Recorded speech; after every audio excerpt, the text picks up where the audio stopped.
আসসালামু আলাইকুম প্রিয় দর্শক, আজকে আমি আপনাদের করে দেখাবো লাউর আচার বা লাউর ভর্তা। এই দেখেন ছোট ছোট লাউ নিয়েছি, তেঁতুলের পেস্ট, 4-5টা মরিচ গুঁড়ো করে নিয়েছি, চিনি এখানে 1 টেবিল চামচ, ধনেপাতা কুচি 1 চা চামচ, স্বাদ মতো।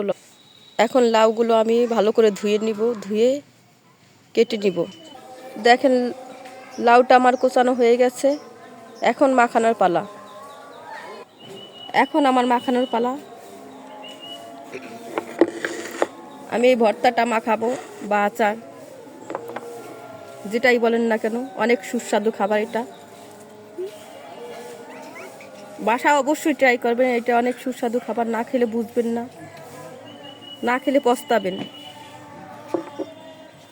ধনেপাতা কুচি দিলাম, মরিচ, এখন লবণ দিতেছি,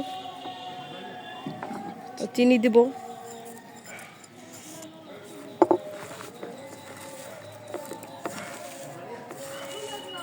আমি ভালোভাবে মাখিয়ে নিব।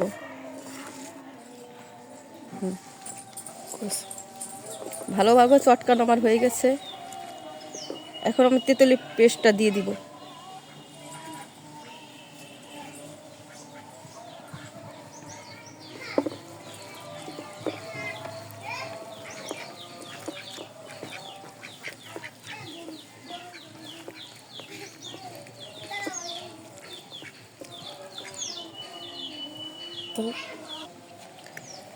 লেবু থাকলে লেবু নিতে পারেন, আমার লেবু নাই, সেহেতু আমি লেবু পাতা দিতেছি আলাদা একটা ফ্লেভার আসার জন্য।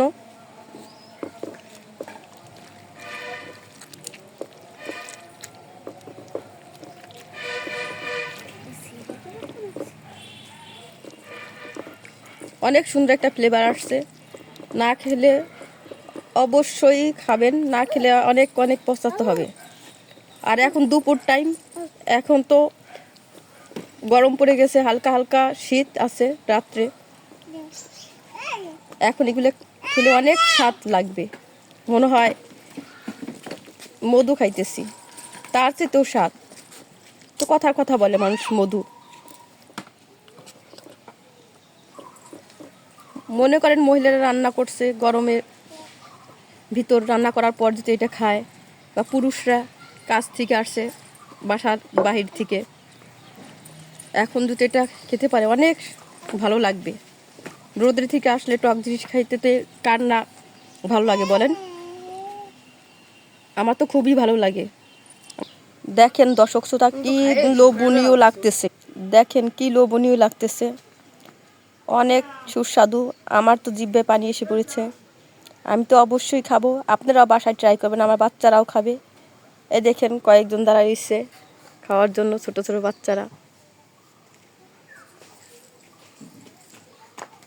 আরও কয়েকজন কলা পাতা আনতে গেছে, কলা পাতায় খাবে, চেটে ফুটে খাবে। আপনারাও বাসায় ট্রাই করেন, চেটে পুটে খান। আজকে এই মতোই, আল্লাহ হাফেজ। সামনে আর আল্লাহ বাঁচাই রাখলে নতুন কোনো ভিডিও নিয়ে আবার সামনে উপস্থিত হব ইনশাল্লাহ। আল্লাহ হাফেজ।